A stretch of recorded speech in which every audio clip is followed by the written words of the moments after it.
Milton was just wind.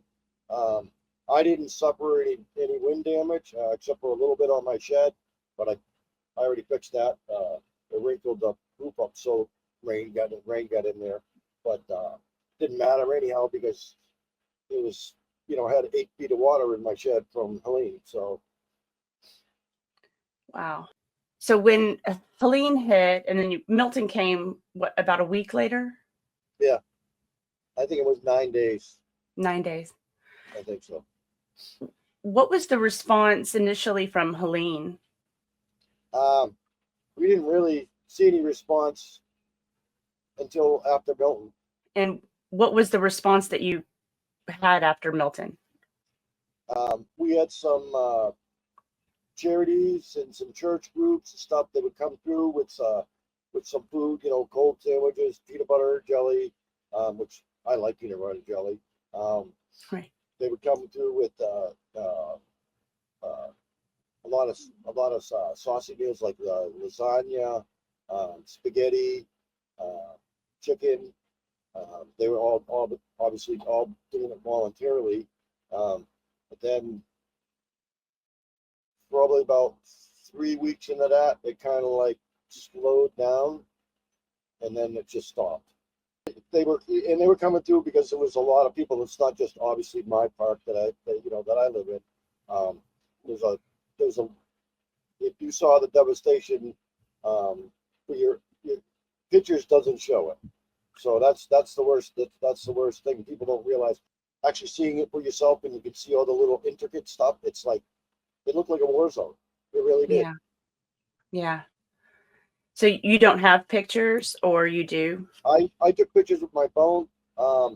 Obviously, my computer went underwater, so I just got this computer like a month after. Well, actually, it was more than a month. Well, 5 weeks after the storm, because I'm tired of not no communications. Yeah. Yeah. We were, everybody was. How do I say it? We were all gathering around to charge our phones so that at least we could talk to family members and stuff like that. And Yeah. like you said, then I went out and bought my own generator. I said I had enough. That was a $1,200, just for a generator to run. And I'm not running a full trailer. I'm only running a light, obviously the internet. And we didn't have any internet for, I don't know, 6, almost 7 weeks. Wow. It was, and if you did, it was spotty. So right. Like I said, it was very hard to communicate. I took a big hit because I've lived here for 32 years, and I'm also a mechanic. So you just imagine the tools. Right. Your tools. I lost pretty much all my air tools, and some of the hand tools I can save, but tools, toolbox, washer, dryer, refrigerator. Got my washer and dryer because I live in an RV. The washer and dryer are out in the shed. They were totally underwater. I got about $300,000 in mechanics tools, and then about $30,000 in woodworking tools for saws, table saws, miter saws, that kind of stuff, because I do help out part-time maintenance here in the park because I'm disabled. I can't do a whole lot.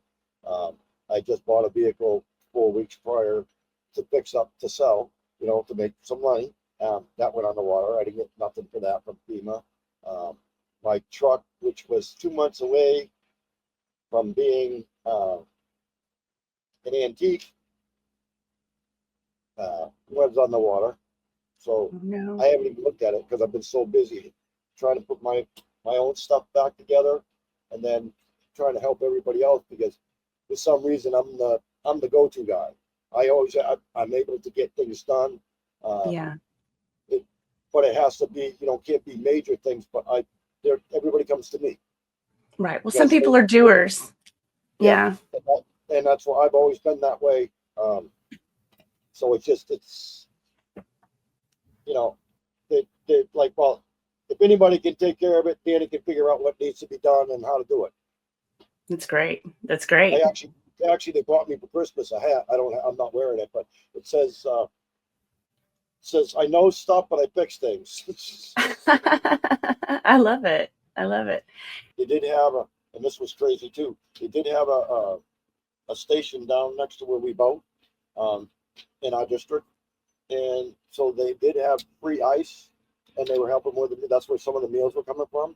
But the county didn't like it, so they after 5 weeks they pulled them out of there. So the county sent them away? Yeah. Yeah. So I guess it's because maybe FEMA said, hey, it's a reminder that there was storm damage here. They had portable showers, portable toilets. Like I said, they had. Are they saying that there's any options for you to get other assistance from, other services? No, well, No Red Cross? Well, because I'm on disability, I get my food stamps. Matter of fact, they just dropped my food stamps because I got more in my Social Security. It's like, wow. And that's whatever. I'm so used to that. Anyhow, that's the assistance that I get. And that's it. Yeah. So my sister, because my truck was on the water. Obviously, I had no way to get around the doctors because I have a bad heart. I've had 18 heart attacks, so had 15 surgeries, pacemaker, defibrillator. I was 30 when I had my first widowmaker heart attack. So, and one of the reasons why I chose here is because I'm a mile away from the Heart Institute in this area. Okay. So, and now I'm kind of thinking about because of the flood, should I look into trying to find another place that's kind of out of the flood zone? And it's hard because my trailer's at 82, and the other parks, they want new trailers. So, my trailer's in great shape for an 82, but still, it's an 82. And they're like, okay, well, we really don't want all the trailers. They want something, from 2000, say 14 up. So they want 10, not from 10 years, more than 10 years old. So, that's crazy. I'm sorry. It is. How many people do you feel are affected in your area? Oh, there's got to be thousands right here. Really? Right here in our park. A lot of people walked away from their homes. Wow. But right now there is, I think, 16 or 17 people still here. And one of the reasons why they're still here is they have no other options. They have nowhere to go. Nowhere to go. FEMA, they offered us, like they offered me a trailer, a camper.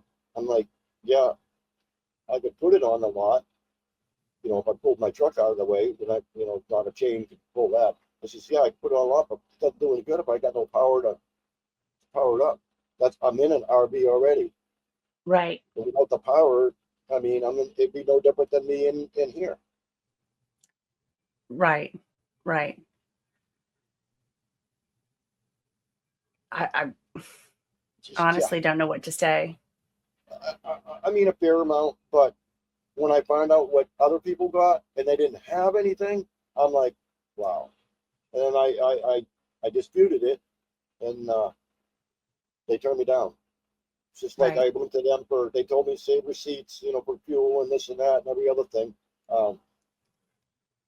So I did, and they denied all that too. They denied the generator, the cost of the generator, and I'm not asking them to pay for it. I'm asking them to help. Right. Right. I get it. It's ridiculous. Right now, I'm at, almost $5,000 in fuel costs. That's the year's rent. Right. Right. Have they encouraged you to seek housing elsewhere? They told me that they would assist me if I found somewhere else to move to. Okay. Nowhere else. Was that clarified? Was that like an apartment or? You can't afford it. Apartment down here in Tampa. A studio apartment's $2,000 a month. Well, what if you're on welfare? Are there welfare housing? Doesn't matter. It has to be the only way that you're not going to spend that kind of money is to be on Section 8. Right. So are they trying to push you into Section 8? Section 8 obviously your rent goes according to your income. There's not much Section 8 housing down here. There are some places that do Section 8, but we even had an apartment because we have a building that actually had an apartment upstairs. Section 8 people that lived there were on Section 8, and Section 8 approved it and everything. So there was no issue because they have to come in and approve it before. But even the parks that are around us is more money than I can't even afford to move to one that's even close to us that's not in a flood zone because they're getting $900 a month. Well, Right. okay, so that's going to leave me. It's going to leave me $40. What am I supposed to do with that? No, you can't live on that. Can't live on that. I do pretty good for what I get. I'm like I said, people go, look, you know how to make a dime stretch. He goes, yeah, I know how to make a dollar stretch even further. Right. Imagine if you actually had some help, what you could do. Yeah, deal with all this. We have 3 electricians that have come through and proposed plans for the county to get our power on, because one of the reasons why our power isn't on, because every main breaker box was underwater except for one. So, and we have 33 lots. Wow. So the only one pole that didn't go underwater broke when Milton came through from the wind. So that would have been the only pole with power if it didn't break. So they said it's dangerous because and they have to have a permit to put a new pole in and everything, which is not, it's understandable, but supposedly the permitting office, they're dragging their feet big time. This one's the county saying that FEMA's wanting this, and yeah, some of the rules that I read or some of the things is crazy. And then the FEMA's saying it's not them, it's the county. So it's back and forth, and then meanwhile, the owner's like he's trying to do everything he possibly can from Alaska, and it's tough. He's not here. I would say it's almost impossible. It is, and I mean we have the managers. What we did have, they just walked away. So then we got an assistant manager, and she's doing obviously the best that she can, but she's never been a manager before or anything, and she's trying to communicate with him, then deal with stuff down here, talk to electricians, plumbers, different, and it's difficult. Yeah. And the county wants you to have a plumber. I'm like, what happened to DIY? I was born in the 60s, so it's like right. I learned to do stuff myself. That's the way it is. Here, unfortunately, today's children probably couldn't do any of that. They're like, I gotta have a plumber, gotta have an electrician, gotta have this. We're not supposed to change our own outlets. Like, what's that? Right. The licenses and house. They own a house, and they've got a mortgage for 30-something years and whatnot. You don't think they're doing those kind of repairs? They're changing an outlet. How hard is it to change an outlet? Right. Take the outlet out, take the wires off, put them back in the same place, and put the outlet back in the wall. Right. So the county is so overwhelmed, according to them, with permitting, and I think part of that is and I feel this is FEMA's fault. Like, I found out from a contractor, and I'm still shocked that FEMA is denying, because they're doing, like, I don't know if you saw, 49%. So if your house is substantial, if the repairs are going to be more than 49% of the value of the house, they want you to tear your house down. And not everybody can do that. Right. Okay. But it's crazy how they're coming up with this 49%. I actually talked to a contractor. Now, I went down to Home Depot. One sheet of sheet, of course, I bought 1/4 inch because I'm in a trailer. I need something light. It had the paneling on it, but I wanted the sheetrock just in here, and the rest of what I need to replace for the paneling is going to be back with paneling. But sheetrock's a little neater and more work. But anyhow, I paid $16.69 or something for a sheet of sheetrock. Okay. Mm-hmm. FEMA's saying that it costs $171 for a sheet of sheetrock. Right. So how are these people getting their houses fixed? Because that means every house out there, when they're getting an estimate and the contractor's saying, okay, it's going to be 20 grand to fix your house. FEMA's saying, no, it's going to be 120 grand to fix your house because of their prices. Right. So it seems like they would get better prices because they should be doing it in bulk. Well, the reason why they're doing this is, and this is one of the things that I'm seeing and that I put together myself, is they don't want you to rebuild because they don't want you to claim again. So if you get flooded again, they don't want to have to shell out more money, but yet they don't realize that's our money. It's not their money. That's the money for everybody from taxes.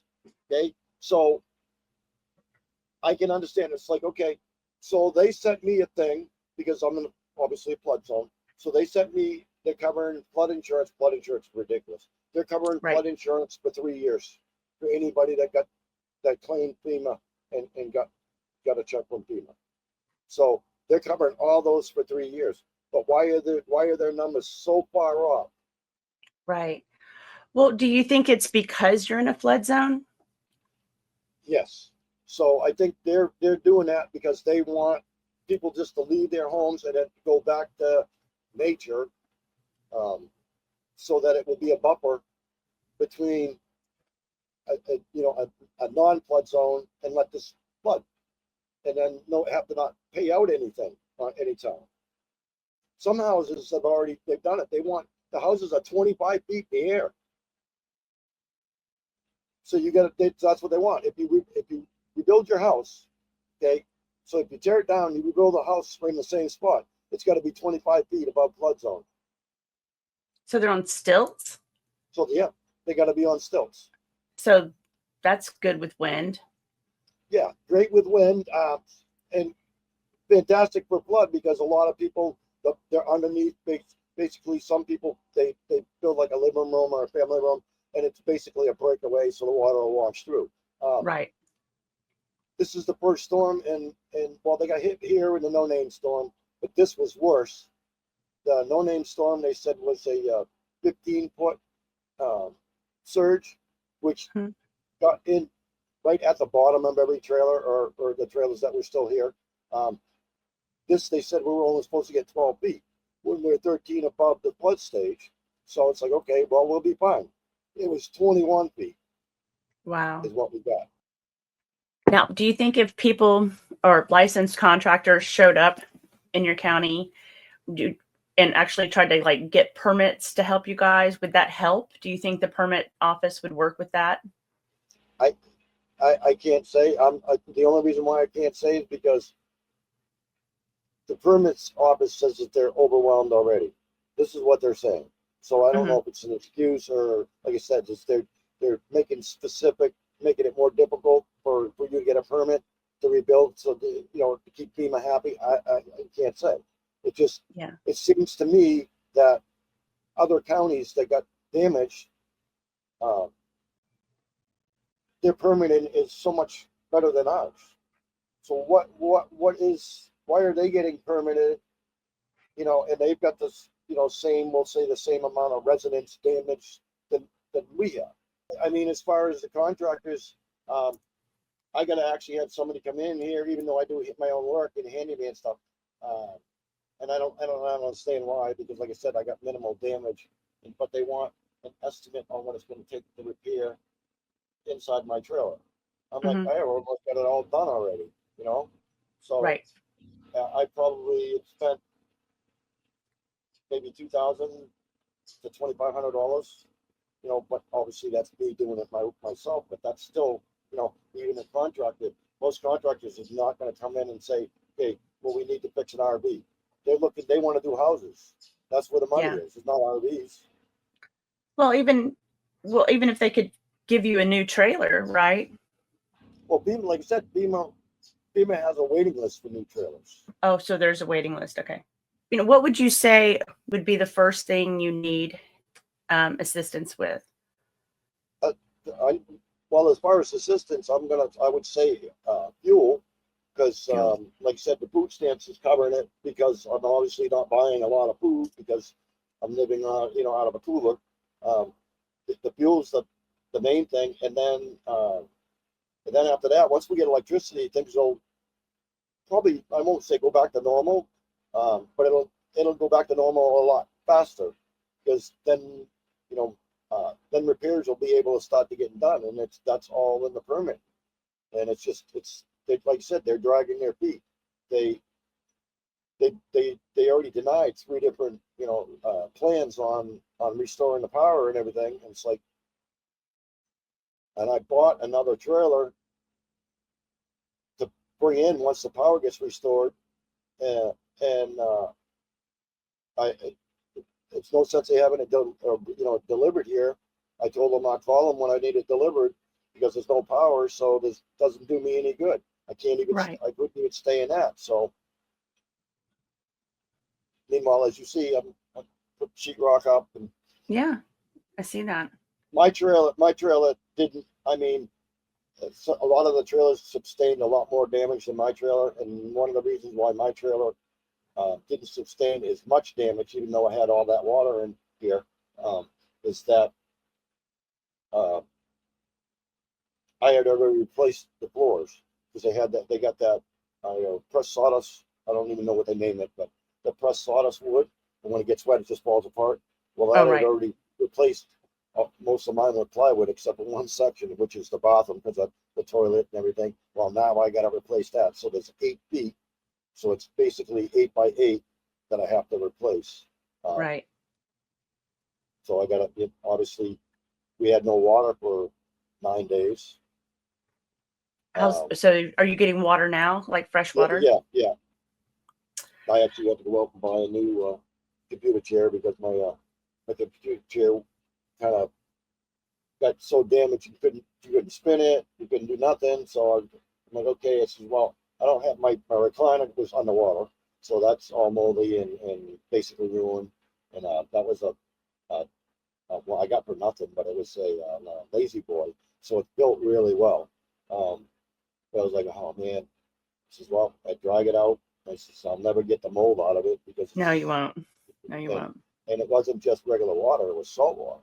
So Ooh, salt water just, I lived up north, so I know what salt does. yeah. It's just, everybody's like, well, the guy in the next door to me, in the lot next door to me, he did his own on the weekends lawn service. So his rider, which is the zero turn, was underwater. His truck was underwater, which he hauls it with. His mother's Jeep was underwater, so he's got nothing over there running. And his boss during the week has also let him use the vehicle, not constantly, but back and forth, so Right. Right. so he goes out just to do these lawn service, so he doesn't lose the accounts. He goes out and rents a zero turn and a weed whacker and stuff. And then, so it's costing him probably half of what he's making just to rent that stuff. Sure. Sure. So he can keep those accounts, because he actually wants to, have his own business 100%. But right now he's, like I said, he's working with somebody else and then doing his on the weekends.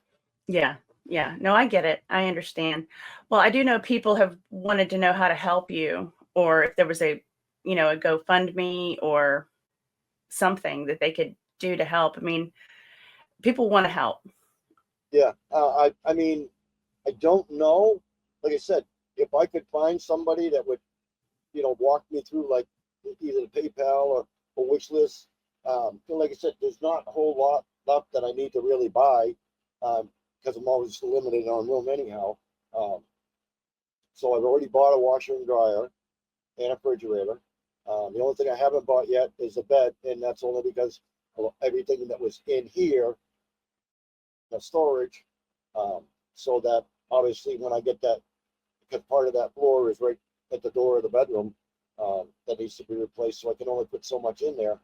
Once I get that stuff out of the way, then I can get my bed. I already looked online what I'm going to replace it with a bed, and the bed is made like a camper bed. that you would see in a C-class motorhome. It actually lifts up, so you have Mm-hmm. storage underneath it. So that was Nice. what I was looking at, and it was a pretty good price. So I locked it in at the price, but I told him, I says, I can't have anything delivered until, I got the refrigerator, the dryer, and the washer delivered. I figured, and I waited till January 2nd, and I told them, because we probably might have power. Well, little be announced that I know that no, we were not going to have power, and it was like, okay, well, now I can't leave the stuff outside. No. So I was like, okay, I had to go rent the storage area and put it in the Oh storage unit. no. Oh yeah, so it was costing me storage, and then I had to rent the U-Haul in order to put it in the truck. Yeah. Wow, what a mess. While your application was not approved for assistance, it says assistance approved. You need to send documents, which I've sent documents. This appeal decision is sent for documents. So this is the one that they're not going to help me for appeal for the generator. So list of vehicles owned your household. Now they wanted current registration. They wanted title and insurance. I showed them all that, and they didn't even pay me for my truck. They didn't help me even for my truck. They said the only thing they gave me for was basically for damages in the trailer. That's it. Okay. And that's that's how you feel like they're intentionally making it difficult just so you'll walk away. To me, it's discrimination. Sure. Because it discriminates against people who live in these areas, and it discriminate against you because you live in a trailer. Right. The reason why we live in a trailer is because we can't afford a house. Right. I don't want to say it. Well, I didn't live this depression, but obviously my mother was a child, and my grandfather and grandmother, they lived through it. So that was one of the things that was inspired on us when we were. Then first of all, if you work for it, you get it. You'll take care of that much more because you earned it. Sure. Than if somebody just gave it to you. Absolutely. So, I agree. So that's the way I was raised, and of course. But Florida seems to have quite a community of people who like to take advantage of other people. I mean, it's wild. Yeah. Wild down there. And it's well, and it's one of the reasons for that is there's a lot of elderly people down here. Yeah. Yeah. Because they come here because they want to get out of the cold. And yeah. And even the ones that are just snowbirds. It's just right. People just want to help. They just want to help other people. And I don't see you trying to take advantage of anybody. I see you trying to alert the world that this situation is happening. You're not out there asking for anything. Right. And I respect that a lot. And I think a lot of people just see the same thing and they want to help. Well, thank you so much for taking the time and sharing all of this with me. And I'm going to see what I can do to get you some help personally, but also kind of put some pressure on the county. Okay. Because I think if we get some people from our chats writing into your county saying what's going on here, and also even the governor, that's why I said to push him to push the county, that would help tremendously too. And of course now that Donald Trump is, you would think that things would, okay, now he's president and he has a home in Florida. It's like, okay, Florida, get straightened out. Oh, we'll be tagging Trump too. Trust me. Yeah. But you want to flood everybody's office with letters and just we've got a couple of hundred people in chat writing letters. It's going to make some noise. It's going to get noticed, right? But what about FEMA? Dan has received a dozen denial letters from FEMA. He has repeatedly provided a list of his losses as required. They will only cover the contents of his home. Dan's sister was able to help him get a vehicle, so that is a huge help as Dan is able to help his neighbors and himself without the added cost of needing an Uber to go to the store or a doctor's appointment. I'm not going to belabor the failure of FEMA, We all know what a mess that has been, and we can dig into that later. But what's up with Pasco County? What would cause a county to be so inept at serving their citizens? Unless maybe it's not about being inept. What if it's about something else entirely? In an article from May of 2024 entitled, "How Hidden Gem Hudson is Attracting New Jobs and Businesses to the Area," Bill Cronin, president and CEO of Pasco's Economic Development Council, are using the area's landscape to attract new business and keep people within the community. The article continues, with new jobs and businesses comes the infrastructure needed to support the area. It's why the Florida Department of Transportation is working on several projects, including several widening, resurfacing, and safety improvements to accommodate this growing portion of Tampa Bay.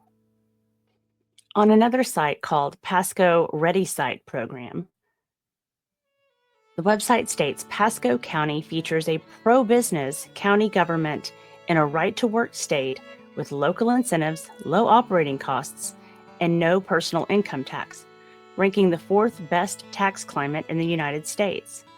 The location provides easy access to the Tampa Bay region, which features Tampa International Airport, ranked the #1 large airport in North America, as well as Port Tampa Bay, the closest U.S. deep water port to the Panama Canal.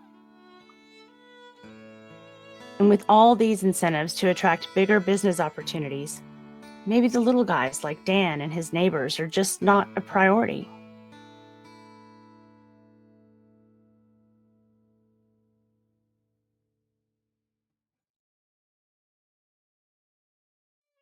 What about Hudson? Hudson is located at the westernmost end of Pasco County, Florida. Founded in 1878, the town grew in the early 20th century when the 5A Company started a lumber business by rail to Tampa. Hudson stagnated when the 5A Company went out of business in 1912 and people turned to the sea or moved away. Shrimping and fishing employed about half of the working men in the 1930s to the 1950s. In the 1980s, people began building larger homes, most of which were mobile homes, along the canals, and now, while its older waterfront is reviving, large residential developments are spreading inland. The median income for a household in Hudson is approximately $44,000, and about 15% of the population are below the poverty line. And though Hudson is trying to promote themselves as a great bedroom community, they are still facing a decline in residents.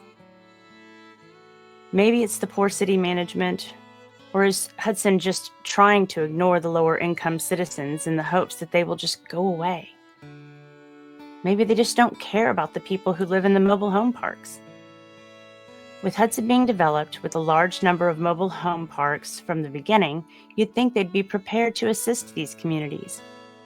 In Dan's case, the property owner lives in Alaska, and the property manager just walked off after the storms hit, leaving residents to navigate the situation on their own.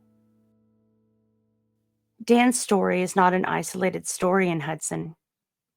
In an article from ABC, Hudson Mobile Home Park feels forgotten, lost after flooding from Helene. At the Gulf Breeze Mobile Home Park in Hudson, almost every home flooded during Helene. A week later, neighbors feel forgotten, overlooked, and lost. The county has been urging mobile home owners to go to the county shelter in Hudson, where they'll get a safe place to sleep and access to resources. But neighbors like Rhonda Farley aren't willing to leave and fear walking away from their homes could lead to homelessness. Dan has been diligent about keeping us updated on the days that have passed since he lost power. As of today, it has been 113 days. According to the county website, there is no permit that has been approved, and there is no plan that has been approved to address this situation for any of the people in his community. If you know anyone who can help the people of Hudson, Florida, please send them my way. I've reached out to the county and have yet to hear back. If you would like to make some noise about this situation, the contacts will be in the description of this video. At this time, Dan does not have a GoFundMe or a way of receiving monetary donations. Stay tuned for any updates on ways to help. A list of items that Dan could use right now will be listed in the description as well.